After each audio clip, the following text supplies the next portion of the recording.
Бәрекелді барша ардақ ағайын, жеті қырлы даласы, сегіз қырлы баласы, ұлы дала ұраны болған, мәңгілік ел жыраны болған өздеріңіздей ардақ ағайынмен тойымыздың төрінде, жақсылығымыздың кешінде өздеріңізбен тағы да кездескенімізге, жүздескенімізге қуаныштамыз. Бүгінгі той кешімізге, мерейлі кешімізге қош келдіңіздер ардақ ағайын. Той құтты болсын.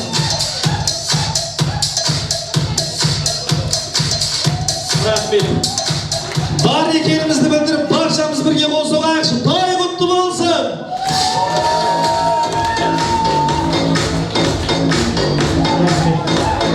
Осылай кереметтей қошаметтеріңізбен, тағы да шабытты шапалақтарыңызбен, алақайлы алақандарыңызбен мәртебесін көтеріп отырып, бүгінгі өздеріңізге ақ дастархан жайып, қуанышын бөлісіп отқан Бағдат анамызды ортаға алдырайық. Bir рет отырып алдырайықшы қарайын.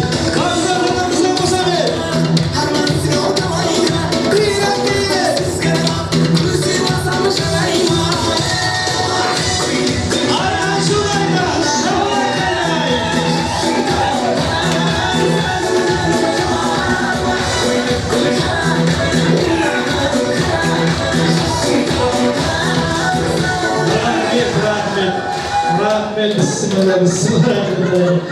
Жайға сайын отырайық дейдермен. Баршаларыңыздың құрметтеріңізге рахмет. Ал енді келесі кереметтей тамашамызда тағы да бүгінгі Бағдат анамыздың қылықты қызы Жансаяның бүгінгі келін кешке деген әсем ән шашумен бастайық ардақ ағайын. Құрмет етейік.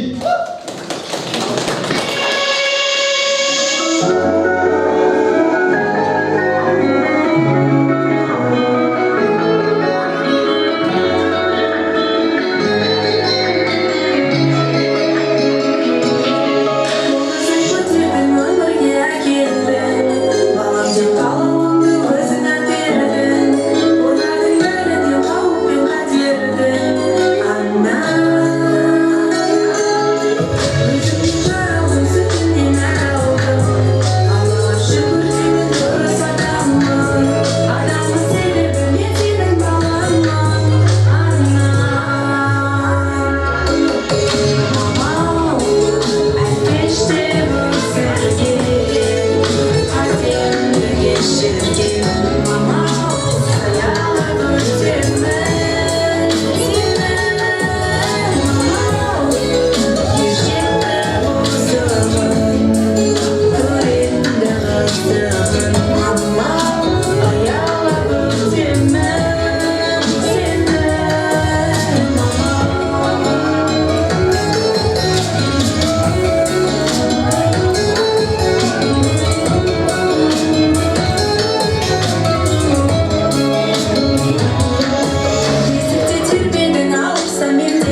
шағымыз гүлгөр алып, бүгін ұрпақтарымыздың қызығын көріп, осы ұрпақтардың төрінде мінекей зейнетке шыққан жасыңызды, 18-іңізді тойлап жатқан осы бақытты сәтіңіз мәңгілік болсын. Әрқашанда тойдың төрінде болыңыз, жадырап жүздің жүзін көріңіз, сол жүздің жақсылығын тағы жұртпен бөлісіңіз. Сол тойдың төрінде сіздер болыңыздар, ардақты ағайын. Рахмет. Жастықтарға қой деймішті. Ал енді құрметті ағайын, ортаға жаңа мінекей әуезді әнін анасына деген қанатыға қақтырмай, тұмсықтыға шоқтырмай, тұғырынан түлетіп мінекей осы өзіндегі ақ сүтінің тұнығын берген, мәпелеп өсірген қылықты қызының әдемі анасына деген жырын тыңдадық. Болса Жансая ортаға келіңізші. Сен бақыттысың жыламағым, жай түсіп жатқанда да қолдамадың, тәңірімнен мен едім ғой сұрағаны. Енді Бағдат анамыз Жансаяның ғана анасы емес, білесіздер. Нұрсұлтан болса өзі біліп келетін шығар деп тұру мен дейсің. Бәсе бар еді. Күйеу оларға бір қошамет деп қалсы бар, пайғамбар күйеуін сыйлапты деймін. Жаңадан мінекей орнын біліп өздеріңізге қызмет етіп отыр Нұрсұлтан. Енді өзіңізді мінекей тұғырынан түлетіп, аяла алақанда әлдилеген анаңыз сіздер үшін бейнет шекті. Енді сол бейнетінің зейнетін көріп жатқан осы жақсылықты ұрпақтарына көрсетудің өзі бір үлкен ғанибет. Енді сол бағып қаққан мамаңызды, анаңызды рахмет ана деп құшақтап тұрып бір бетінен сүйіңізші. Не бақыт деген осы, ардақты ағайын. Сен бақыттысың жыламағым. Нұрсұлтан. Күйеу балаңыз осы. Мінезі өте ауыр. Оқыған, тоқыған, өте салмақты жігіт. Рахмет. Іште қуады қойыңыз. Рахмет. Ал енді осы аналарыңызды, орталарыңыздағы тау тұлғаларыңызды жүзін көргенше берекелеріңіз, мерекелеріңізді әлпештеп, ардақтап, осы ұрпақтардың қызығын көрсетіп өту сіздердің міндеттеріңіз. Аналарыңыз аман болсын, сіздер аман болыңыздар. Тағы да бір қошамет деп қол соғайық. Рахмет сіздерге. Рахмет. Той-тойға жайғасаңыздар болады. Келіп отырған бүгінгі Бағдат анамыздың мерейтойына деген төл биігіндегі өзінің достары, құрбы-құрдастары қайғылындай келіскен, бір өзінің тұнығын бірге ішкен осындағы класстастары, барша алыс-берістер қауымын сіздердің кереметтей қошаметтеріңізбен ортаға әдемі ақ биігімен алдырсақ деген ниеттеміз. Достар!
Рахмет. Мынау қой жоғалса әкеміз қуатығын, бұзау емсе шешеміз ұратығын, қайран кешегі балымыздың балалығы-ау, беттеріңді бытырлап сығатығын, бірінші класты да сағындық қой, демалыста маңға жеп тұратығын деп той. Рахмет. Мінекей сол бал-балап еске алып, қадамдарыңызды бұзбай, араларыңызды алсатпай келген қадамдарыңызға рахмет. Енді достар, класстастар, сіздердің сөздеріңізге кезек берейік. Осында ағаларымыз тұр, класстастар. Сіздерден Қайсыларыңызға береді? Бірінші атаман кім сізде? Сіз бе? Ассалаумағалейкум тойшы қауым. Мына енді сіздерге Бағдат бізге Баку өскен кластасымыз міне 61-ге толып жатыр. Енді не дейміз? Тек қана дені сау болсын. Арттан ерген бала-шағасы аман болсын. Құда жегетті. Көрген жерде салам түзу болсын, главный. Сіз бізді еспесін, бірімізді есіп жүре берсін. Тек қана тойды өмір болсын, жасыңа жас қосылсын, Бағдат басыңа бас қосылсын. Осы күнге дейін көрген бейнетіңін, зейнетінде тек қана тойды өмір болсын. Сол тойды өмірінде бәріміз осындай бас қосып, бірлескенде қара сей болсын бөлінішіп отырайық. Главный той болсын.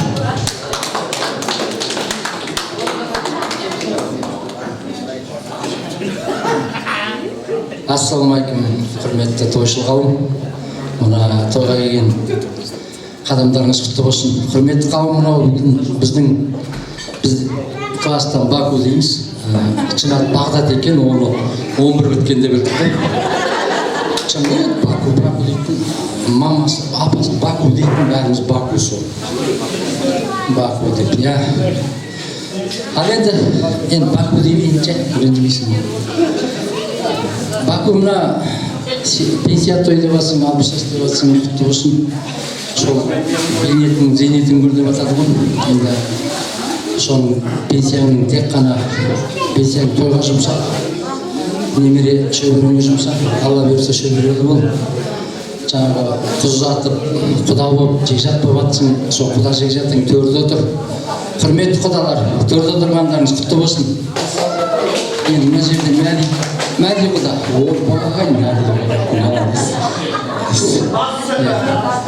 Папаңнан бұрын, мен сені айтып қойдым, кешіріңіз. Әкеміз отырып қалжыға. Төрдеріңіз құтты болсын, әрқашан төрде көріңіздер. Мына жаңа сарабадан шыққанбыз ғой бәріміз. Анау бақтың бойынан, астының чатынан, өте жуас кісілерді ашуланса жаман болады. Жақсы, мына тойға келген қауым той құтты болсын. Ал енді Баку, мына жасың құтты болсын. Пенсияңды 100-ге келгенше жей бер. Құдай аттауға күйеу бала бар ғой, құдалар құртой сияқты ғой. Қалжың ғой, қалжың енді. Самиғылар не сол? Бейнетің, зейнетің көріп, пенсияң көбейе берсін. Сол пенсияңды же, тойлап, әрқашанда сол пенсияң тойға жұмсап, ойнап жүрейік. Тек қана мына тойға келген кісілер болса, қонақтар осындай Баку сияқты пенсияға шығып, той тойлап, аман-есен жүре берейік. Нағашылар, аман болыңыздар. Арғындар, қалың жобалы арғындар.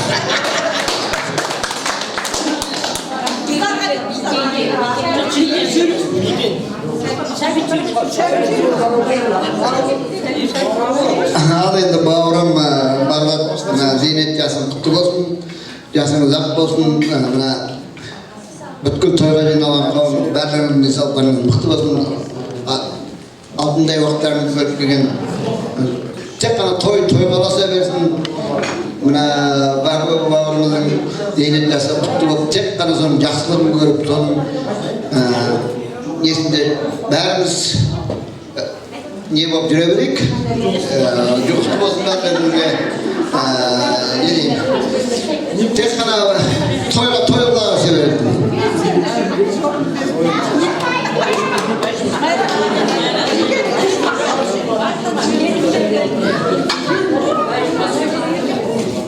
Ассалаумағалейкум, көпшілік, қадірменді тойшыл қауым. Мына біздің ортамыздағы Баку құрдасымыздың тойына қош келдіңіздер. Ал енді не дейміз, мынау енді бүгін екі мемлекеттің басын қосып отырған, былай қарасаң енді. Баку Әзербайжанның астанасы, Бағдат Иранның астанасы. Сондықтан енді ана жақтан құда менен мына жақтан туған туыс дос-жаранның басын қосып жатқан енді Баку құрбымызға рахмет.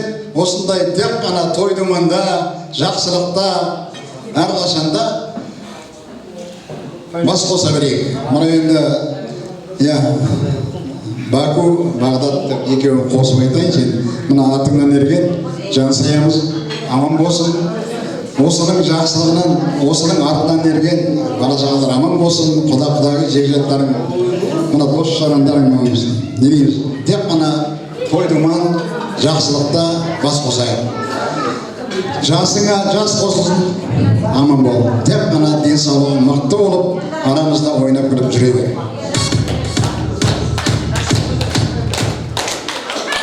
Бүгін мінекей Бағдаттың мерейтойын еңбегінің жемісін көріп, мінекей зейнет жасына келіп жатыр, пенсия алып жатыр.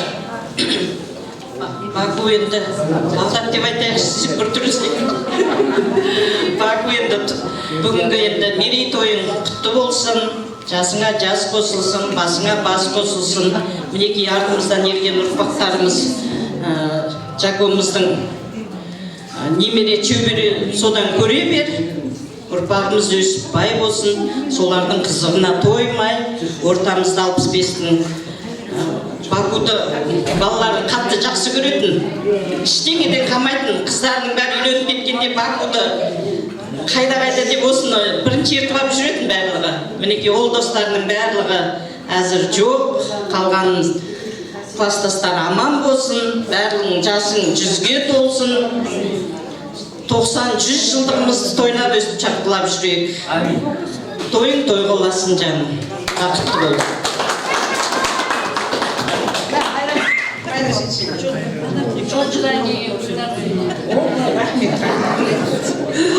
Ал Бағдат айтжаным міне еңбек пенсияға шығып жемісін же, балаларыңның қызығын көр, денің сау болсын, немереден шөбере сүй, әрқашанда өстіп жап-жас болып жайнап күліп жүре бер. Денің сау болсын, ден сау болса 100-ге дейін пенсияңды жақсыласын.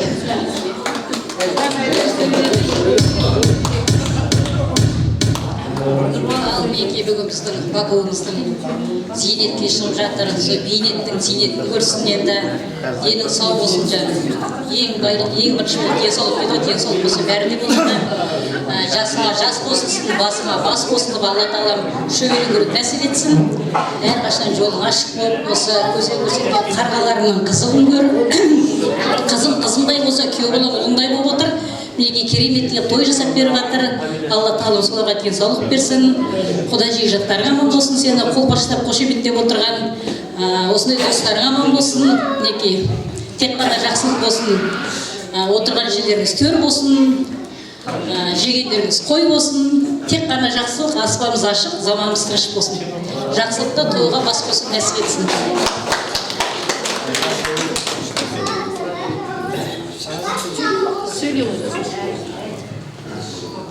Саламатсыздар ма, қымбатты тойшы қауым, тойға келген қадамдарыңызға гүл бітсін. Қымбатты құдалар, тойға шыққан төрлеріңіз құтты болсын құдалар. Қымбатты Бағдат, мына келген жасың құтты болсын жаным. Мына зейнет жасың, Құдай қаласа зейнетке шығып жатырсың. Сол зейнет жасың құтты болсын, жасың ұзақ болсын, денің сау болсын. Мына көрген, Құдай көрсеткен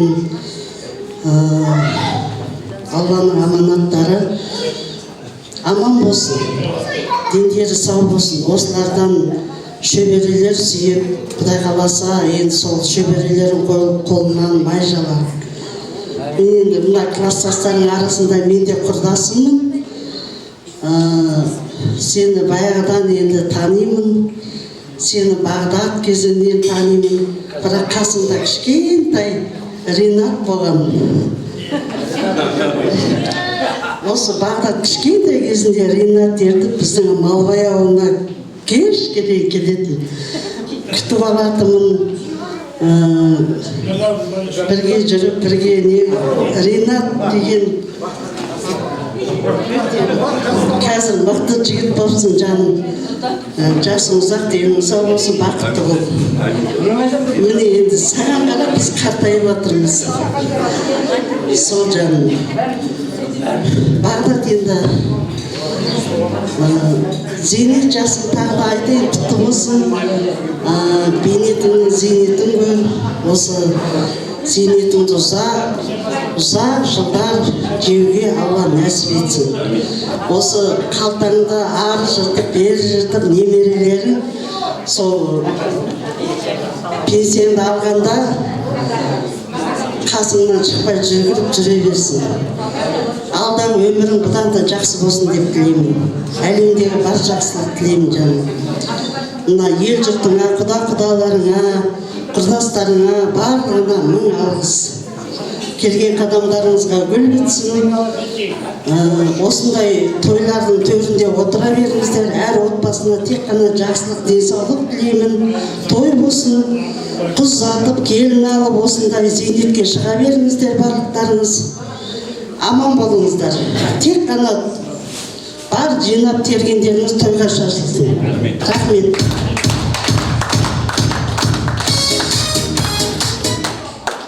Ал құрметті тойға жиналған тойшыл қауым, келген қадамдарыңызға гүл бітсін, дендеріңіз сау болсын, бастарыңыз аман болсын. Өрбітіп өсіріп отырған бала-шағаларыңыздың, немерелеріңіздің тек жақсылығында, қуанышында соларға ортақтасып, жол көрсетіп, аман-есен жүре беріңіздер. Енді мен өзімді әрі құрдас, әрі подружка деп таныстырайын сіздермен. Ең негізгісі бізде Баку екеуміздің арамызда құдалық жол басым. Өйткені мен өзім туған әкпем осы арғындарға келім болған, сол жерден өсіп өнген. Клара тәтем менің жеңгем, одан өрген менің екі немере бауырым отыр осында, Қуат пен Гүлшат. Сол үшін жаңағы біздің Баку екеуміздің аражығымыз ажырамаған. Жалпы біз арғындармен бір емес бірнеше мәрте құда болған жандарымыз, солардан өсіп өнген жандар. Дендеріңізге саулық берсін. Насыған тәте аман болыңыз. Мінекей сіздің де ниетіңіз қалыс болып Баку қайынсыңыздың тойында отырсыз. Сіздің жасыңызды осы отырған, төрде отырған құдаларға, жалпы осы тойда отырған бүткіл жұртқа сіздердің жастарыңызды берсін. Енді жаңа ақын сары айтып жатыр ғой, Бакудың жанында үнемі Ринат жүретін деп. Мен айтар едім, Бакудың жанында тек қана Ринат жүрген жоқ. Біздің қуатымыз осы үйде өсті. Баку өзінің тәрбиесін алып, жол көрсетіп, осы ауылда оқып, сол үлкен нағашылардың шаңырағында өсті. Гүлшатымыз сол жерде өсті. Жеңгеміз қалада жұмыс барымен жүрген кезде Баку осыларға тәрбие берді. Одан қала берсе жаңағы жиендерін бағып жатыр. Сабыржанымыз біздің ауылымызда осы Бакудың қолында тәрбие алды. Одан қала берсе Шакираны айтатын едім. Яғни енді сіздерге таныстырып атқанымыз ғой. Баку біздің жалғыз болған жоқ. Баку біздің әрбір осы әкпелерінің, бауырларының, Гүлзаттың өзі осында кішкентай күнде келіп кетіп, әкпесінің қасында жаңа тәрбиесін алған. Сонымен Бакуды мен осы қырынан мақтан етемін. Өздеріңізге көргендей, қазір көріп біліп тұрғандай өте сабырлы, салмақты, артық әңгімесі жоқ, дос жарандардың алдында беделді, сыйлы. Сіздердей жанымен құда болғанына шүкір етіп отырмын. Бірінші рет көріп отырмын ғой. Құдалардың жүзі жақсы екен. Біздің Жакомыздың барған жерін қазір көріп отырсақ та бұрыннан танығандай білгендей болып отырмыз. Сіздерге мың алғыс. Біздің Жакотайға осындай ене бұйырған, ата бұйырған, қайын жұрт бұйырған, Бакуге осындай құда бұйыртқан Аллаға рахмет айтамыз. Енді Баку денің сау болсын, асың аман болсын, бала-шаған ізіңнен өрген, ерген. Тек сенің жақсылығында, сен олардың жақсылығында бір қуанышты, үлкен мерейтойға айландырып үнемі жүре бергін. Бастысы денсаулық болсын, ауырма. Енді жаңа бір белес, жаңа бір өмірге қадам басып жатсың. Бұл бөлек кезең. Енді ұзағынан же, немерелерге жегіз, шөберелерге жегіз деген сияқты. Алдымен Алла жар болсын. Жасың жасқа ұлғая берсін. Рахмет.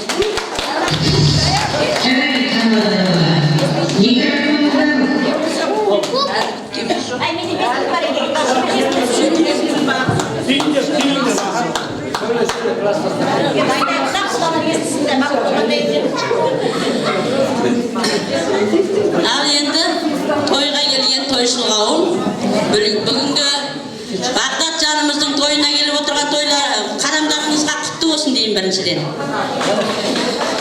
Ал Бакуым жаңа Жұмабай айтып жатыр ғой, екі мемлекет деп, Бағдат деп, Баку деп өте бір ірі мемлекеттердің аты саған бекер берілген жоқ. Сондай үлкен мемлекеттің жаңағы территориясындай мейірімің кең сенің негізі. Аллаға шүкір, мейірімді жансың.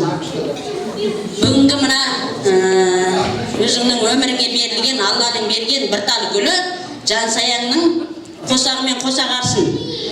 Күйеу балаң екеуі саған осындай бір құрметпен той жасап беріп жатыр. Алла разы болсын деймін. Қызымыз Жансая күйеу баламен мәңгі бірге болып, бақытты өмір кешсін. Тек қуаныш жақсылық молынан болсын деймін. Сол ал Баку, Бағдат жаным, бүгінгі енді мына мерей тойың, бейнетіңнің зейнетіне жеткен зейнет жасың құтты болсын. Сол туған туысыңның, құда жекжатыңның, дос жараныңның басын құрап, осындай кереметті той жасап беріп атқан қыз бен күйеу балаға көптен көп рахмет айтамын. Денің сау болсын. Әрқашан осындай ақ жүректі, кең пейілді, сыйлы, құрметті болып, 100 жаса жаным. Сен өте керемет, мақтауға лайықты жансың. Мақтасақ мақтай береміз. Бәрі саған лайықты.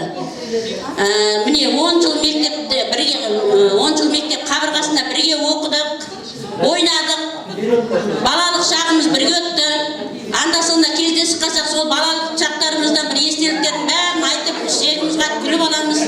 Біздің балалық шағымыз өте керемет жақсы өтті. Сол тек жақсылық тілеймін саған. Денің сау болсын. Ең басты байлық денің сау болсын. Осы Алланың көрсеткен балапаны аман болсын. Өсіп өлсін. Осылардың қуанышына тоймай аман сау болып жүре бер. Жүзіңнен күлкі кетпесін. Аман бол. Мына төрде отырған құда шекжат айналайын. Жүздеріңіз сондай кең, маңдайларыңыз кең, жүздеріңіз ашық, сондай жақсы бір жандар екенсіз. Bir көргеннен құда шекжатты танып біліп жатырмыз. Жаңа құдағи айтып жатыр ғой, құдағиым сырласымдай деп. Дұрыс айтады. Құрдасындай, құдағи сырласымдай болып, міне. Қыз алысып, қыз берісіп деп отырған жоқ. Сырласып, бір-біріне подружкадай болып, сондай бір шауым шайды бөліп ішіп отырған күндеріңіз бізге сондай білініп тұр. Сол күндеріңіз ұзағынан болсын. Осы Алланың берген балапандардың қызығын тең көріңіздер. Немереден шөбере сүйіңіздер, шөпшек сүйіңіздер. Тек қуаныш жақсылық болсын. Осы мына құрба құрдастарының, кластастарының тілектері қабыл болсын деймін. Аман болайық. 35 минут сөйлейін деп едім, 35 минут болды ма? Жақсы. Жарайды, айтып жібер деп аттым. Бұл сендер бөлмеңдерші.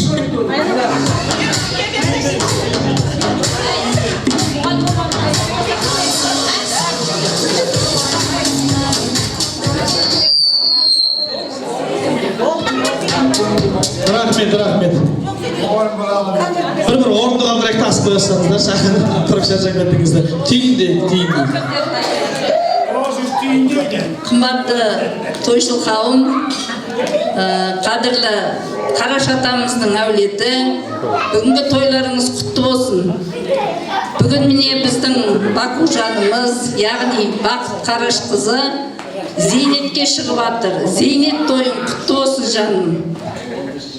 Бағдатымыз өсіп өнсін. Бүгінгі Сүлеймен атамыздың, Сүлеймен әкеміздің отбасымен, әулетімен құда жекжат болып жатқан Бакуымыз, Қараш атамыздың әулеті. Сол әулетте үлкен той болып жатыр. Сүлеймен атамызбен құда болған адам жаман болмайды. Өскен орта, өсіп өнген орта жақсы танимыз. Bir жағы менің бауырларым, bir жағы менің жеті-аталарым. Бакудың, Бағдаттың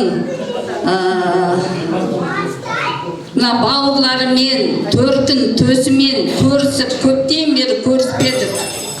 Клара әппемізді, Айтбек әппемізді, Мұрат ағамызды, Асылхан анамызды бәрін көріп, қуанып отырмыз. Бакужанның әулетінде тек қана той болсын, Нұрсұлтанымыз бен Жансаямыз өссін, өркендесін, жиған тергендері тек қана тойға шашылсын. Айналайын, күйеу бала болса, осы Нұрсұлтандай болсын. Қыз бала болса да анасының тойын жасап беріп жатыр бүгін. Нұрсұлтан, айналайын, өс, өркенде, көгеріп көктеңдер. Жансая өте тәрбиелі қыз. Екеуің түтіндерің түзу шықсын, өсіңдер. Айналайын, осы әулетте тек қана той болсын. 10 жыл бірге оқыдық, Құлынтайда тебістік. Әсемкүл анамызбен Қарашатамыздың әулетінде іштік, жедік. Баку барын далаға таситын, бәріміз ойнайтынбыз, күлетінбіз. Жастық шақ, балалық шақ өтті. Бірақ міне зейнетке шыққан жасымызда әлі де жаспыз, әлі де балалығымыз қалған жоқ. Жақсылықтар бола берсін, той болсын. Бакудың, Бағдатымыздың тек қана зейнетке шығып атқан пенсиясы тек қана жақсылыққа жайылсын. Құда жекжатымен танысып атырмыз. Өңдеріңіз өте жылы екен. Өссін, өркендесін, айналайын. Жақсылық бола берсін. Қарашатамыздың әулетінде тек қана той болсын. Жиған тергендері тойға шашылып, осындай бақытты өмірде өмір сүрейік. Еліміз аман, жұртымыз тыныш болсын. Бақуымыз тек қана тойға шашылсын. Екі баласы бақытты болсын. Біздің кластастарымыздың атынан, достарымыздың атынан Құда Жекжатқа тойбастарымыз бар. Биылғы жылға соғым, бақытымызге күйеу бала, қызымызға биылғы соғымымыз. Той болсын, тек қана әулеттерімізде той болсын. Құда Жекжаттарға Бакуымызге шапан, ақ жаулығымызды.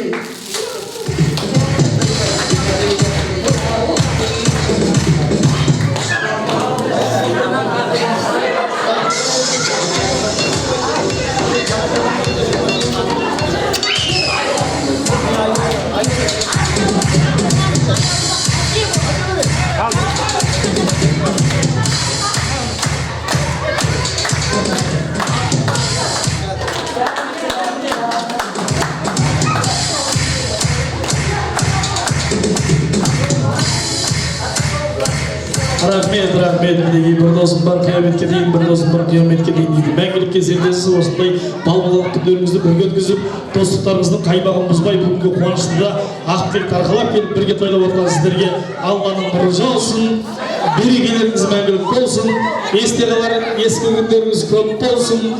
Барлықтарыңызға мінеге достарға рахмет, кластастарға рахмет. Бір кереметте қол соғайық, ардақтан ағайын.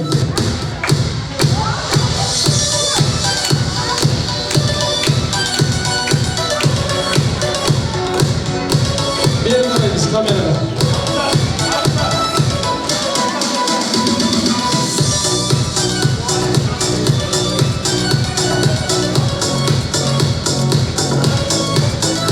Барша достарға оң рахмет. Әдемі билеріңізбен билеп, той төрінде достар, кластастар.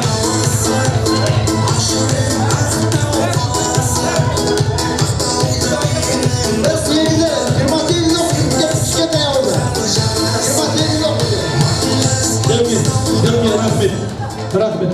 Көкем бірдеме деп жатыр, не дейсіз? Біз негізі кішкентай ауылда 28 оқушы біткенбіз. Біздің ауылда 28'imiz olsa bir avda okup olsa 8. klasını bitirmez.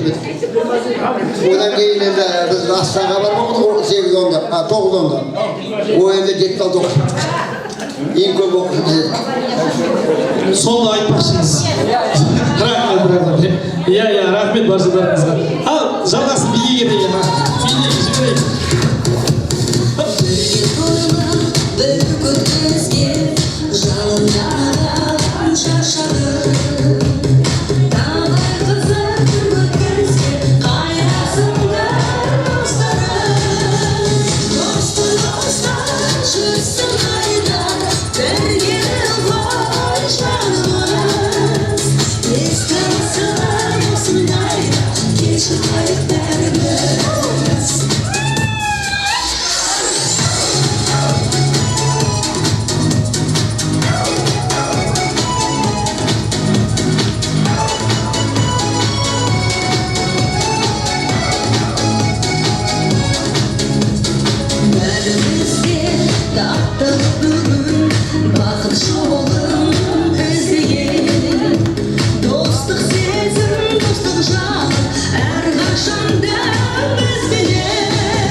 Rahmet barchalarыңызға. Ал енді сіздерге әдемі тілектеріңізге рахмет. Енді осы тілектеріңізбен бірlikте бүгін мінекей анамыздың, Бағдат анамыздың 61 жасымен зейнет тойымен құттықтап келіп отырған ардақтағайын, сондықтан да жаңа жасап осыны айтып ортаға әдемі тілектеріңізбен барлықтарыңызға осы мал бақыттың мал дәмі татқызайық деген ниеттеміз. Енді ортаға той иесі Бағдат анамызды алдырсақ, Бағдат анамызбен бірлікте сіздің құрметіңізге бал дәмді бал көжемізді топталдырайықшы ортаға.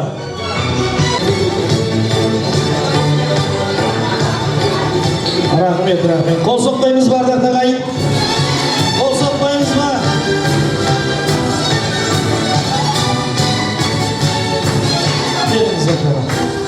Рахмет. Бүгін міне осы керемет шақты өздеріңізбен бөлістік ардақтағайын. Енді анамыздың қолымен бисмилла деп қазір болса торт өзіңіз кесесіз. Өзіңізге кестірейік алдымен, сосын тағы да барша осында қуанышыңызды бөлісіп келіп отырған ардақтағайынға ауыз тигізетін боламыз. Десе де ортаға алдымен сіздің немереңіз Ануар мен Арунаны шақырып алайыншы ортаға. Келіңіздер. Келе ғой. Айып келе ғой, айып кел. Аруна келе ғой. Ануар берге. Келе ғой, кел. Ануар жаңа ғана жылап жүрмеді ғой, тез болады кезіңе. Айналайын.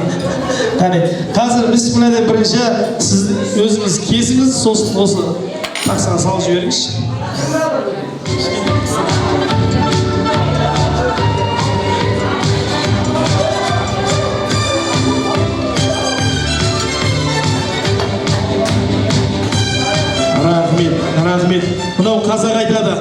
осы немере шөберенің қолынан майзалайтын ғұмырды нәсіп етсін деп бүгін сол зейнетіңізді осы ұрпақтарыңызбен бөлісіп осылардың қызығын көріп жүргеніңіз бісміллә деп қазір біз Анвар қолын сала ғой салып енді апаңа ауыз тигіз қосылған шағайды дәмді ме екен? Дәмді керемет. Аруна келе ғой.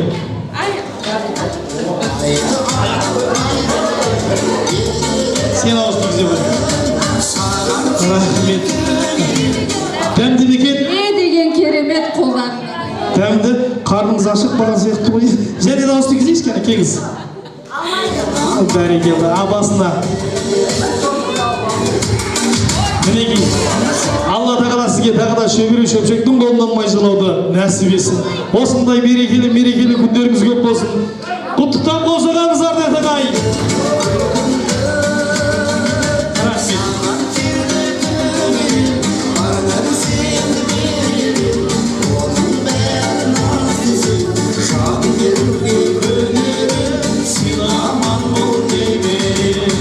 Рахмет. Енді қалған дәмді сіздерге осында қыздар асықпай үлестіретін болады, барлықтарыңызға ауыз тигізетін боламыз. Дегенмен де рахмет сізге. Рахмет, мерекелі мерейлі тойыңыз көп болсын.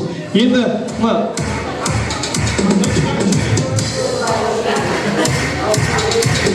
көріп тұрсыздар ардақ ағайын. Жаңадан бері болса тойымыздан тобықтай сый деп, сіздерге жақсылық жұғысты болсын деп, әдемілеп сый сияпатымызды, приздарымызды таратып жатырмыз. Енді қараңыздаршы қандай сыйлықтар қалды екен. Ең қымбатты, ең құнды дүниелерді алып қалып отырмыз да. Енді мұның ішінде бірінші жүлдеге манталар осыны берейік деп жатырмыз.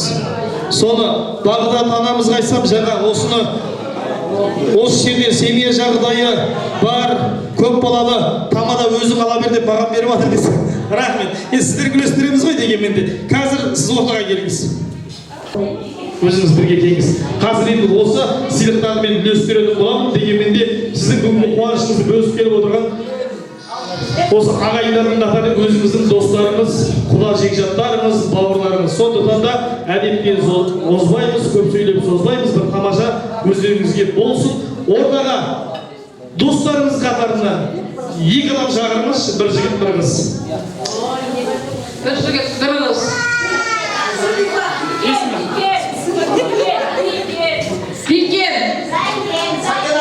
Бейкен, ортаға келіңіз. Сәкен ата ортаға келіңіз. Бейкен келіңіз ортаға.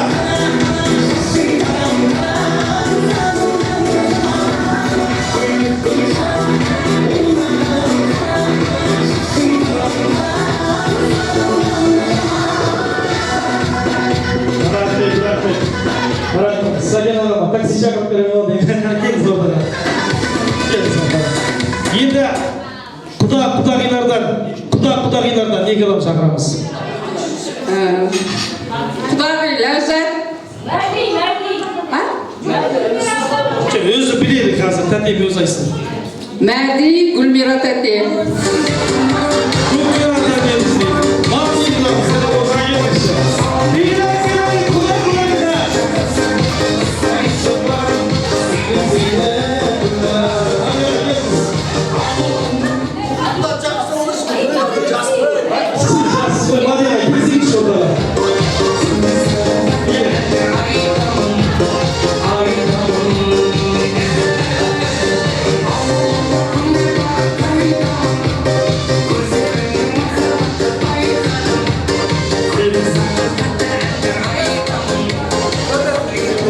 Ортаға келіңіздер. Енді ортаға тағы да бауырларыңыздан осындағы сіңілдеріңіз отыр, бауырларыңыз отыр, күйеу балаларыңыз отыр. Арасынан тағы да екі адам шақырып беріңізші. Бақыт. Бақыт. Бақытта дейміз, ортаға келеміз. Және де Ринат, ортаға келіңіз, қосылғаныз.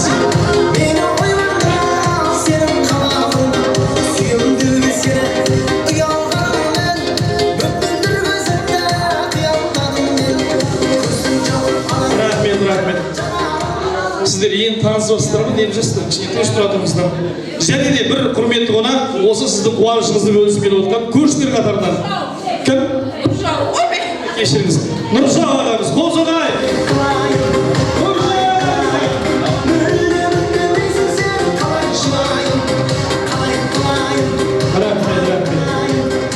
Кішкене бері таман тұрыңыздар. Бүгін енді Бағдат анамыздың қуанышы болғаннан кейін осы Бағдат анамыздың жақсылығын бөлісіп келіп отырған өздеріңізді әдейі өзіне шақыртып отырмыз.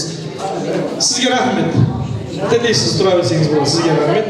Қалған осы 7 құрметті қонағымызды шақырттық. Енді сіздерге тегіннен тегін осы дүниенің бәрін табыстай алмаймыз. Сіздердің де өнерлеріңізді, тамашаларыңызды бөлісейік.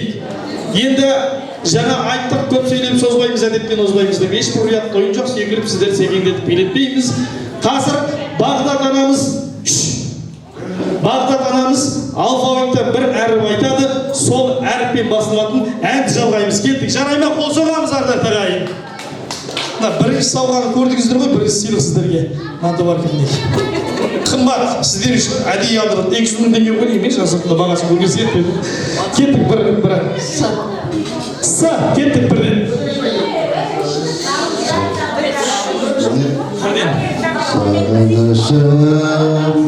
Сағындырған Көкет шын ба, осындай дөңдер ма? Жібер басыз ба? Сағын жылдар, сол ғой дейм мен? Иә, рахмет, келесі.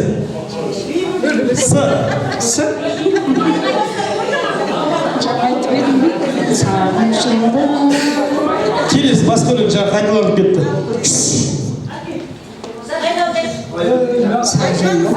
Саржайлау. Келесі. Сезімді қайтем. Келесі. Сәулем, сәулемсің басындағы әурем. Апа, сізге сөз жоқ. Сізге. Сынайсыз ба? Кім сөйлесе сол өзгеше. Бағдат мырза. Келесі. Білмеймін. Ренжімеңіз. Келіңіз. Білмесеңіз сізді құр қайтармай, сізге де тойымыздан торып қойсай болсын. Білмесеңіз, ең кішкентай бере салмаймын. Рахмет, қол соғайық. Келесі. Сағыныш сазы сен едің. Сағыныш сазы сен едің. Бар. Қол соғайық ардақ. Келесі. Ж. Кеттік. Жазира жасып өмірлік деген туған жермен дариға. Рахмет, бар. Класстастар, достар. Келесі. Ж.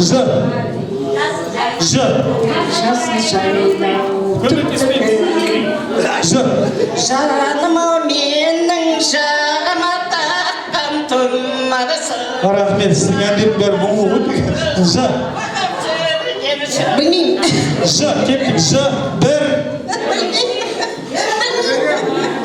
Сіз шыдасаңызшы, мен сізге мадауырым әперейін деп отырмын ғой. Екі. Ж. Ұзымсың. Бар. Ж. Қайсы? Берейікші. Ж. Бір. Айдып кетті. Екі. Жер шарын мекен деген? Бар. Келесі. Ж. Не жаздым мен? Брада. Қолды ба? Ж. Жоқ, былай. Жаздым жаным саған. Қағанға қатсың. Рахмет, келесі. Кеттік.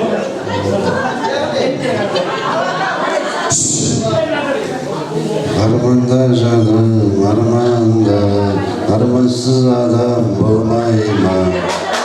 Рахмет, енді қалтадан шығарып жіберіңіз ғой көке дейіксін. Келесі. Ғашқыма хабар. Бар. Бір. Анашым шалқып күлсең, Асыл жары. Бар. Прикинь, не знаю. Ренжімеймін сұрайын. Бер. Я заблудился. Вот как вы Ол соғайық ағайын. Ты час вот так пойдешь. Потом вот так пойдешь. Потом вот так пойдешь. Потом вот так пойдешь. Рахмет. Келесі. Кеттік. Тойға құрмет етеміз. Бір, екі, рахмет.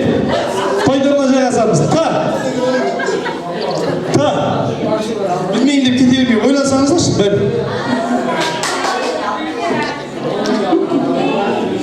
Рахмет, қозылайықшы. Тойың тойғаласын, салған әнің қырасын, сәнім берсін сәбидің, әнім берсін күләштің, туысқандаға. Қозылаймыз. Тамаша келін алып той жасаған, тамаша тілектер бер, ей жасаған, тамаша қыз қондырып ұясына, құдаңмен дидарласып бір жасаған. Рахмет, өз жаныңыздан шығарбасын. Айтсаңды құда бар ма? Таңертең суға келіп. Сіз бүгін далаға болайын деп асыз ғой. Келесі.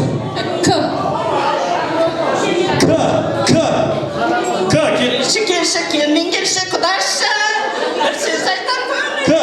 Калинка, малинка, моя. Қосыңыз. Жаныма келші барыма. Бар, келесі, қиын бір ары жіберейік. Кеттік. Манда бар ке, тез кеттік. Бір. Гайымдай. Тәте, бір. Екі. Игигай сөйлем. Көмектеспейміз. Игигай. Жаңа көрімді басқаны айтасыз. Игигай, менікі игигай. Жаным мұскасы көрілі бар. Дұрыс айт. Қалдырамыз ба? Құда келі қалдырайын. Сізде. Қалдырамыз. Келесі. Шағындаласып, ортаға келіңіздерші. Шағындаласып отыр. Ай, құр дүние келіңіздерші ортаға. Кеттік. Ұшырдың баттариядан. Емес. Угай. Бар, көмектеспейміз. Кеттік. Бір. Екі.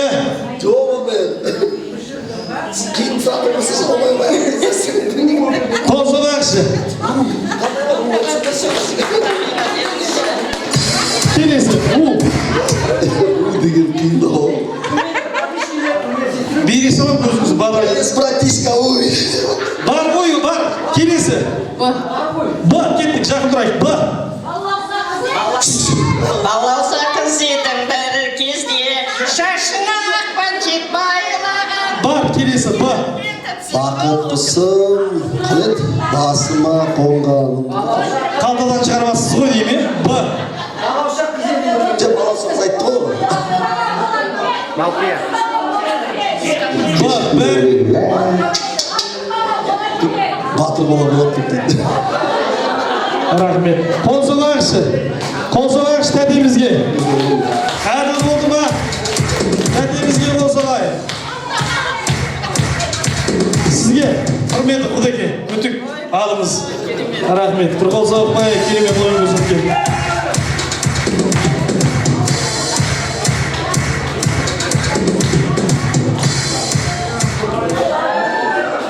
Қандай көңіл күй дейсіз? Жақсы, рахмет. Мына жеңіске қалай жеттіңіз? Білмеймін, қалай айтар. Кімнің арқасында? 65.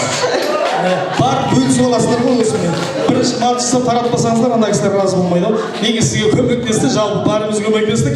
Дегенменде осы тойдың жеңімпазы, мынау тамашамыздың өресін көтерген тәтемізге қол соғайықшы.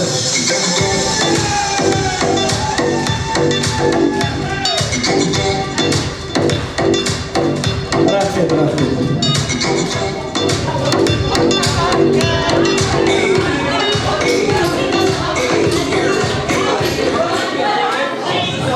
Рахмет баршаларыңызға. Енді сол жерден барған көрімдігін жинап, артынан ертең жуып, сол тойға жалғайсыздар ғой бұйырса. Баршаларыңызға жақсы жұмыс болсын, ардақты ағайын. Енді ортамызға тағы да әдемі тілек кезегінде құрметті қонақтардың қатарын алдырайық. Мынау тамашамызды көтеріп, осы тойымыздың салтанатын асырып отқан сіздерге рахмет. Құрметті құдағайларға, мінекей достарға оғылдар рахмет. Көршілер, барша бауырлар, мыңдаған рахмет. Тек төрдеріңізде той болсын. Ал енді осы тойымызға ақ тілегін арқалап келіп отырған тағы да осы Бағдат анамыздың бауырлары, сіңілілері және де күйеу балдары, осындағы жиендері, құрметті қонақтарды ортаға әдемі ақ тілегімен алдырайық. Барша бауырлар болма. Бейбіт келеміз ағайын.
Жаным қинап жыртып келіп отырған ешкім жоқ.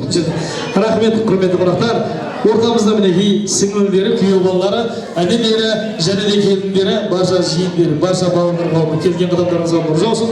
Бүгін осы әулеттің қуанышы мінекей алдарыңыздағы өздеріңізге өнегелі жол салып жүрген осы Бағдат анамыздың, өздеріңіздің алдарыңыздағы әбекелеріңіздің қуанышы, мерейт тойы, зейнет тойы құтты болсын. Сіздерге де сондай жақсылықтың нәсіп етсін.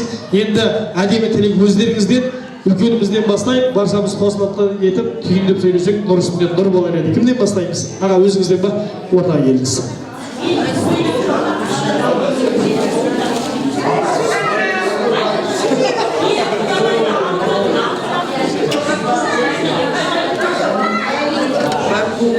Бүгінгі пенсия тойы болсын, жасым ұзақ болсын, өстіп балалардың қызығын бөліп, немері шөберелердің қолынан жаңағындай торт жеп жатсың ғой, торт жей бер, әрқашанда достарыңның алды бол.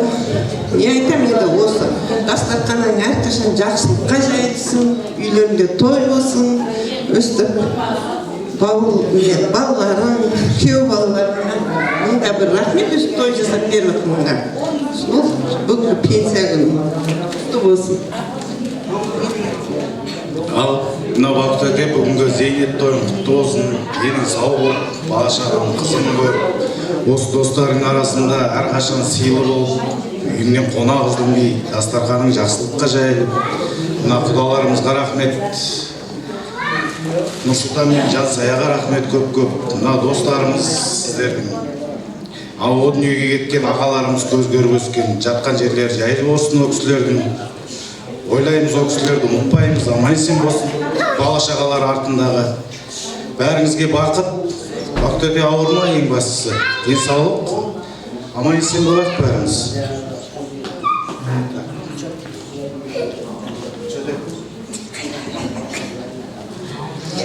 Ал енді қымбатты Бақтыөте, осы 61 жасқа зейнетке келген, даналық пен парасаттың, құрмет пен сыйластықтың жасы, осы мерейлі белесте өміріңізге қарап, қуанып, алдағы күндерден тек қана жақсылық күте беруіңізге тілектеспін. Деніңіз сау, көңіліңіз шат, ғұмырыңыз ұзақ болып, туған туыс, құрдастарыңыздың осы өсіп міне жетілген ұрпақтарыңыздың алдында әрдайым ардақты болып, өстіп арамызда жарқырап аман-есен жүре бер. Сені жақсы көреміз. Жасың ұзақ болсын.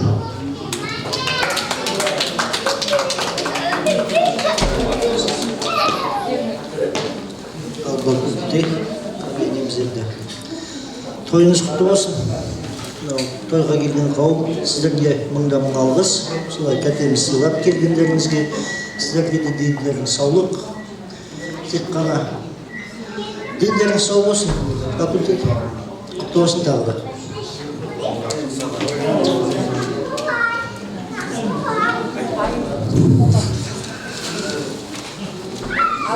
Жан факультеті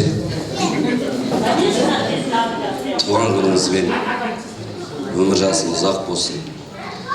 Ауырмаңыз, сырқамаңыз.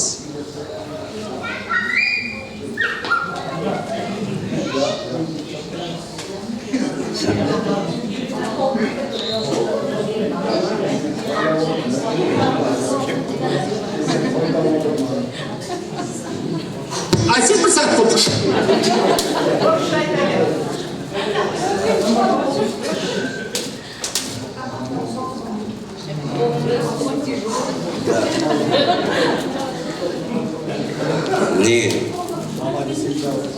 У меня не хватает чуть-чуть. Я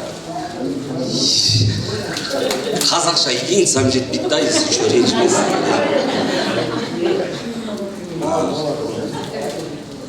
Мен сізді өте қатты жақсы көремін.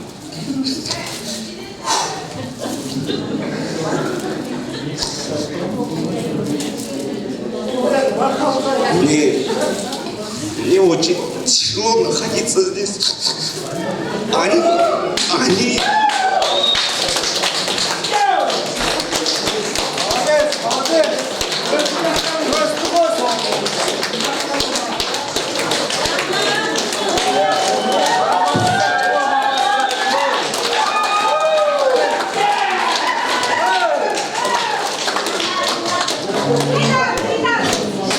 Бәріңізден Аллах разы болсын. Келіп мына жерде бәріңізді көріп отырмын. Көздеріңіздің алдарында өстім. Рахмет бәріңізге. Кішкене тоқып отырмын. Ренжімейсіздер. Мені мамам туды. Мына кісіге берді. Мен бағып өсірген осы кісі. Маған аскентар деп бекер айтпады. Менің қызымды, әкпемнің баласын қуат көкемді бәрін бағып өсірген осы факультетте. Өмір жасы ұзақ болсын. Мына жерде мне стыдно находиться деп айтып отқан себебім, они воплотили мою мечту в реальность. Они исполнили мою мечту. Молодцы. Я горд вами. Извиняюсь, мен сіздерге барып амандаспадым, алдында тойларыңызда болмадым. Аға, вы воспитали настоящего мужчину. Әкешіміз. Вот сейчас пойду и поздороваюсь с вами.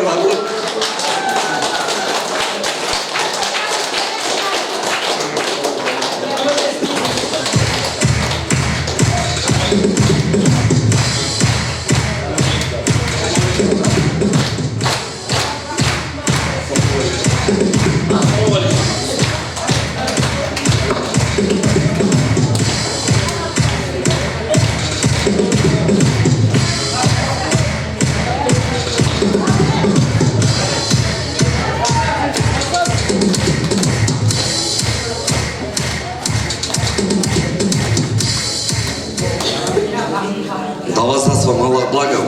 Өмір жастарың ұзақ болсын. Жако жан. Факультетте туған күніңіз құтты болсын. Ауырмаңыз, сырқамаңыз, алдымызда жүгіріп ойнап жүре беріңіз. Я чуть-чуть для счастья не ту дорогу выбрал. Я извиняюсь. Это была моя мечта, честное слово. Я хотел сделать это. Я хотел сделать это от души. Ну, рахмет. Хвала Аллаху. Это исполнилось. Сіздерге де рахмет. Көп рахмет. Бәріңіз көріп отырмын. Я очень скучал, честное слово. Мне каждому подходить было стыдно. Я ушел и как-то не получилось приехать. Вот. Так что я люблю очень сильно, как родную маму. Не то что как. Люблю. Мама в натуре. Большое спасибо. Большое спасибо.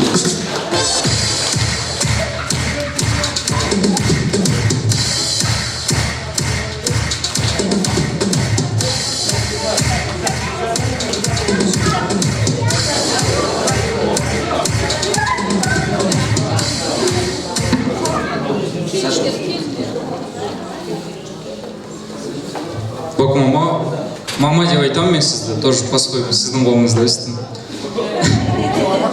Жоқ, мен ондайым жоқ.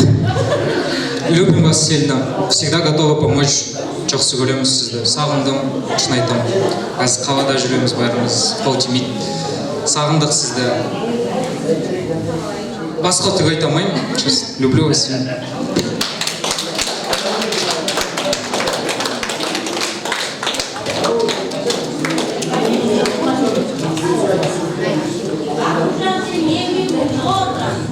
Багдадте, мынау бүгінгі күніңнен ескерткіш болып қалсын деп суретің, мынау кигізген шубамыз.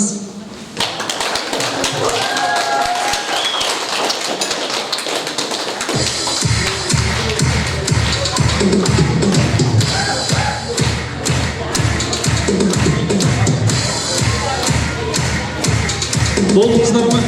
Барлықтарыңыз қосыласыздар ғой. Рахмет, керемет тілектеріңізге мінекей бауырлар қауымы. Бағдатта деймін айтып отыр, қалып қойған кісілер болса тілектеріңізді бөлсек деп. Сөйлесіздер ме? Қосыламыз ба? Рахмет. Бүгінгі мінекей осы мәртебенің төріндегі, бүгінгі мерекелі тойдың төріндегі Бағдат анамыз үшін әдемі тілектеріңізге барша бауырларының сүбелі сөзіне рахмет. Берекелеріңіз бұзылмасын. Өстіп алдарыңызда өнеге болып жол көрсететін, жөн көрсететін Бағдат анамыз, әбекелеріңіз аман болсын баршаларыңыздың. Сіздерге де осындай керемет күнді нәсіп етсін. Немере шөберенің қызығын көріңіздер, тойдың төрінде болыңыздар. Әулеттеріңізде тек жақсылық болсын. Bir қол соғайықшы. Рахмет барша бауырлар. Енді ортаға келейік, рұқсаттарыңыз болса. Сіздермен де бір керемет бүгінгі келін кешімізден естелік қалдырып, суретке түсіп бір фото түсірейік. Сосын барша бауырлар болып орта толтырып билейтін боламыз ағаларға. Келіңіздер.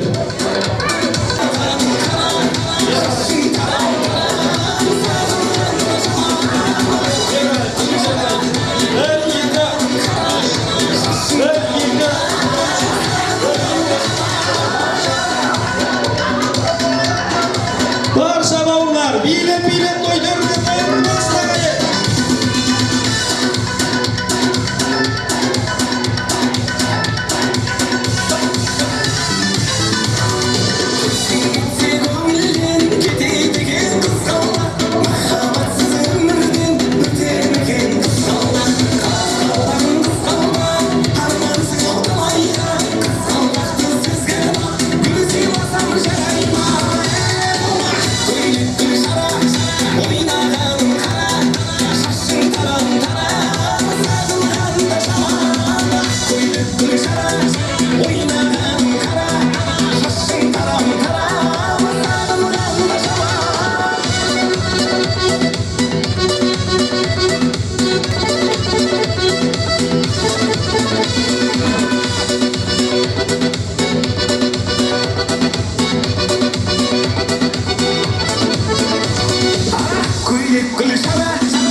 Рахмет.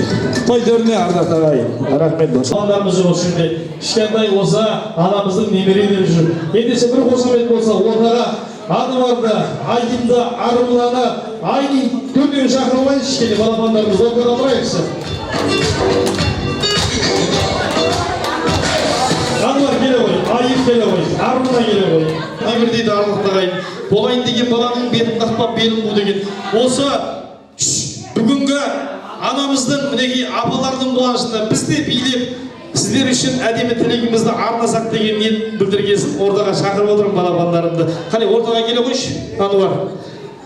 Есімің кім? Ануар. Ануар, қаншаға келдік? 5-те. 5-ке келдік па? Қызың бар ма? Иә. Кім есімі? Келін алам десін ұтайын ала көрсеңіздерші. Есімі кім? Ануар. Бір қошамет қосылай қардақтығай. Алла берсі. Сүндет тойың болды ма алдымен? Сүндет той болды ма? Иә. Бәрекелді, рахмет неге азамат болған екенсің ғой. Бұйырса осы елдің жоғын жоқтайтын ұлағатты ұлы бола ғой. Есіміміз? Айым. Айым, қаншаға келдік? 6-ға. 6-ға?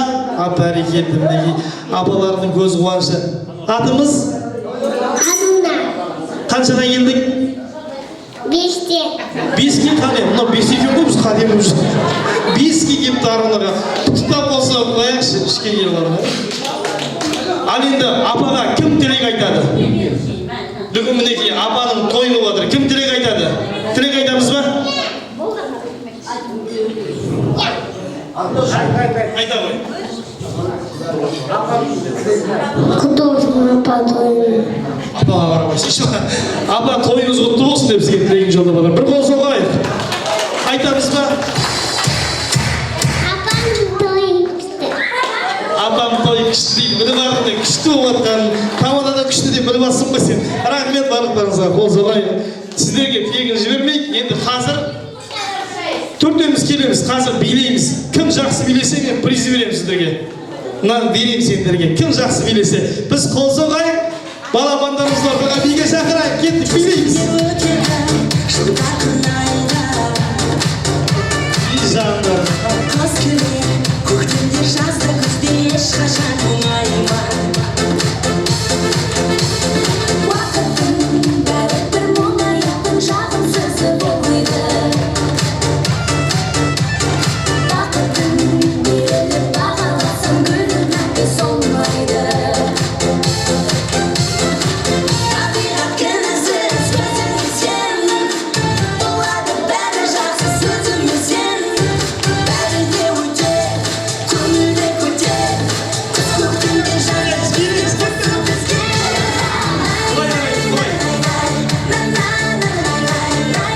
Алтындарға апаға қарап билейміз.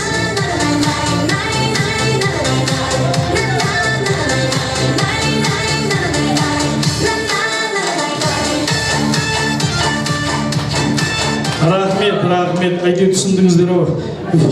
Рахмет барлықтарыңызға. Әтей билеп жатырмын, үйге барғанша шаршап билеп ұйықтап басын деп. Келіңіздер ортаға. Енді не берейін сіздерге? Айненға дауыстайын ба? Барлықтарыңызға. Балапандарымызға бір қол соғайықшы ағайын. Алла қойып. Бізден болсын, сіздер үшін әдемілік әзілайық.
келіңіздер, тыңдарман деп ән салып.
Енді өздеріңізден рұқсат болса, мынау алталашқа ас шаптырмаса да өздеріңіздей ағайынның басын қосып, сіздерді мінекей алыс жақыннан шақыртып, бүгінгі өзінің мерейлі тойының қуанышын өздеріңізбен бөлісіп, мынау бейнетінің зейнетін көріп, бүгінгі зейнет тойы мінекей 61 жасын осы ұрпақтардың төрінде сіздердей ардақты ағайынмен бірге баршаларыңызды жүздесуге нәсіп етіп, ақ дастархан жайған орналарыңызда рұқсаттарыңыз болса, той иесі Бағдат ағамызды алдырайық, ардақты ағайын.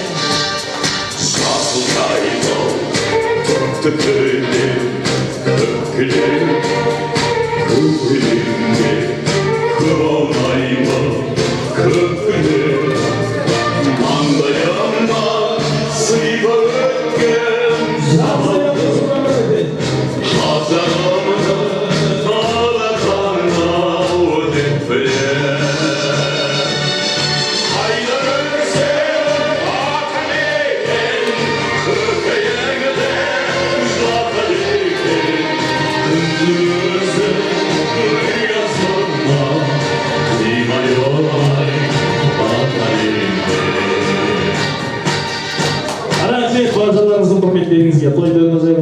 Қуанышын өздеріңізбен бөлісіп отырған той иелерін ортаға алдырдық. Әуелі баршамыз бүгінгі анамыз Бағдат анамыздың зейнет тойымен құттықтап тағы да бір қол соғайық ардақтағы ағайын. Рахмет. Енді өздеріңіздей құрметті қонақтарға, бүгінгі тойдың төріндегі өздеріңіздей абзал жандарға, той иелерінің әдемі ақ тілегіне кезек етейік. Рұқсаттарыңыз болса, өзіңізден бастайық.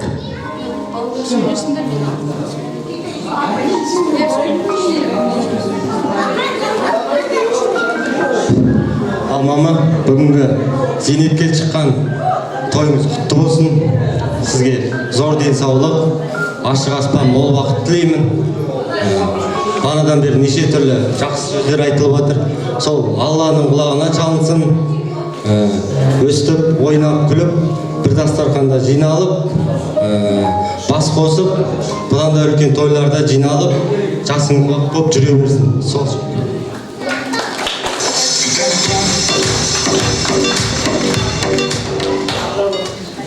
Ал мама, зейнет жасыңыз құтты болсын, 100 жасаңыз, әлі алда талай тойлар бола берсін. Өстіп, біздің немерелеріңіздің қызығын көріп жүре беріңіз. Өмір жасыңыз ұзақ болсын, ауырмаңыз ешқашан. Бейнетіңіздің зейнетін көріңіз. Өстіп, алдымызда күліп ойнап жүре беріңіз. Біз сіз жақсы көреміз. Сіз үшін барлығын жасаймыз.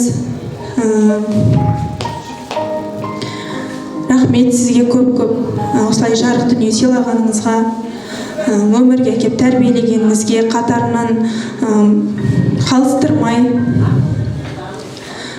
Сіздерге көп-көп рахмет. Қазіргі таңда ең бағалы, ең қымбат нәрсе ол уақыт қой. Сол уақыттарыңызды, алтын уақыттарыңызды қиып келгендеріңізге рахмет. Осылай мамамды сыйлап, осы тойдың қуанышын бөлісіп отқандарыңызға, сіздердің шаңырақтарыңызда да осылай той бола берсін, тек қана жақсылық болсын, тек қана өстіп тойда жақсы дастарханда жинала берейік. Сол үшін сіздерге де рахмет келгендеріңізге. Ал мама, біздің тойымыз құтты болсын.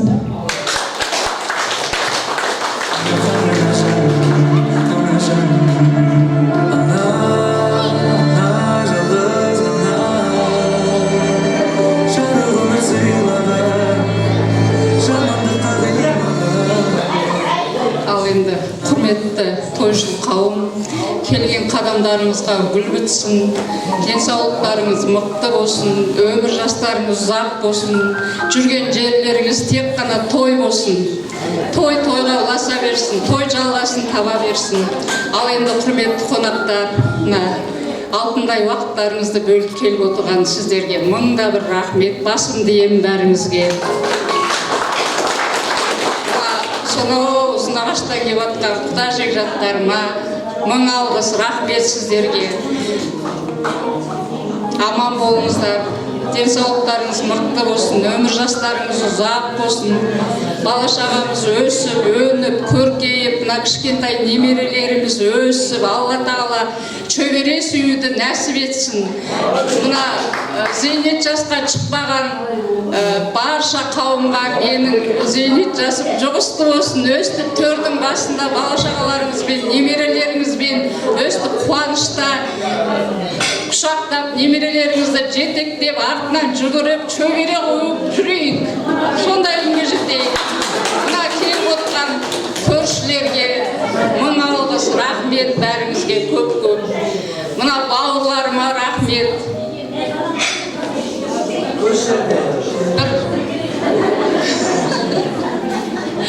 Көмектерін беріп, қол ұшын беріп жатқан бауырларыма мың алғыс.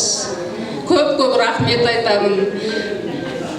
Ең басында тұрған мына 65-терім. Жүрген жерлері той десе қу басты молайды деп тойдан қалмайды. Жасасын, молодцы, бәріне кесін.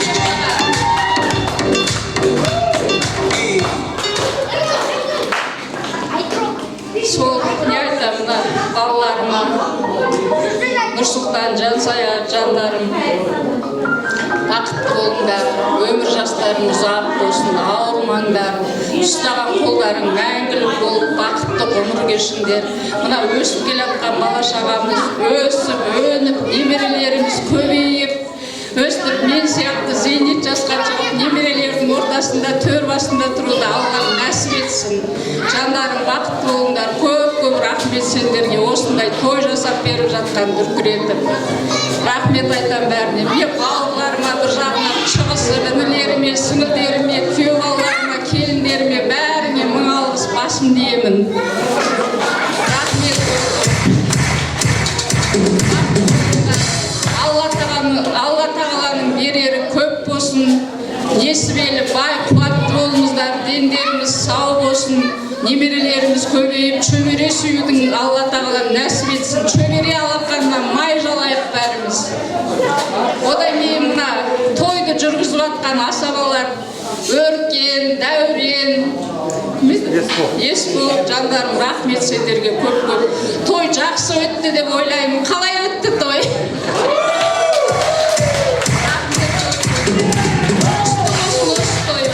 Осындай зейнетке шығыңдар, жұғысты болсын жандарым. Рахмет көп. Бала шағаларың аман болып, отбасыларың аман болып, жақсы, бақытты өмір сүріңдер, ауырмаңдар. Бала шаға көбейіп, немере сүйіңдер, шөбере сүйіңдер. Жақсылық болсын. Мына жақта отырған үлкен жеңгеміз отыр, құдағилар отыр. Сол кісілердің жасын берсін, сол кісілер сияқты шөберенің алақанынан май жалауды Алла тағала нәсіп етсін. Одан кейін мына жерге жүрген мына аспазшыларға, Халима, рахмет көп аспазшыларға, мына жүгіріп бәрін істеп жүрген официанттарға. Одан кейін кім қалып еді өшті? Кім бар еді тағы? Бәріңізге рахмет көп. Алла разы болсын. Жүрген жеріміз тек қана той болсын. Не айтамыз? Тойда ғана кездесейік. Ауырмаңыздар, сырқамаңыздар. Бәрі жақсы болсын. Кездескен жеріміз той болсын. Алтындай уақыттарыңызды бөліп келгендеріңізге мыңда бір рахмет.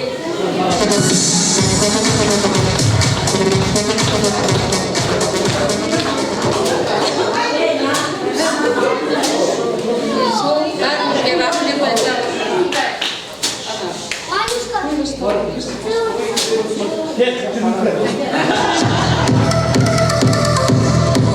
Рахмет сіздерге бәріңізге көп. Бағанадан бері жаттап едім, сөзім бәрін ұмытып қалдым.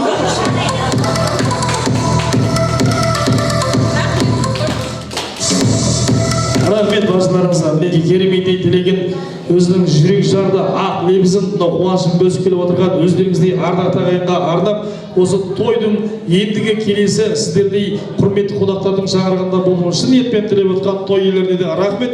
Бүгінгі зейнет жасыңыздың қызығын көріңіз, енді ұрпақтарыңыздың қызығын көріп, осы ардақты ағайынмен талайлаған тойдың төрінде жүре беріңіз. Алла бұйырса, сіздің 100 жасқа келген сол жақсылығыңызды көретін болайық. Сол 100 жасқа келген қуанышыңызды Алла бұйырса өзім басқарайын. Мен 70-ке келеді ол кезде. Алла бұйырса, сол күнді нәсіп етсін. Сол тойдың төрінде болуды Алла тағала сіздерге нәсіп етсін. Тек той болсын, әулетті ардақты ағайын. Қол соғайық. Той құтты болсын.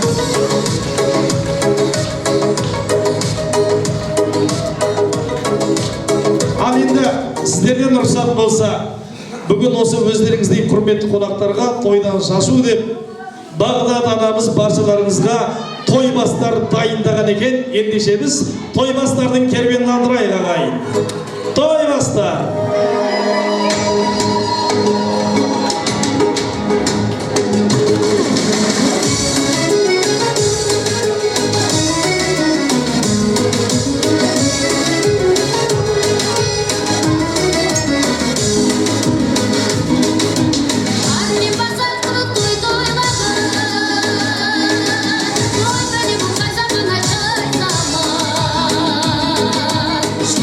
Казан деген асылы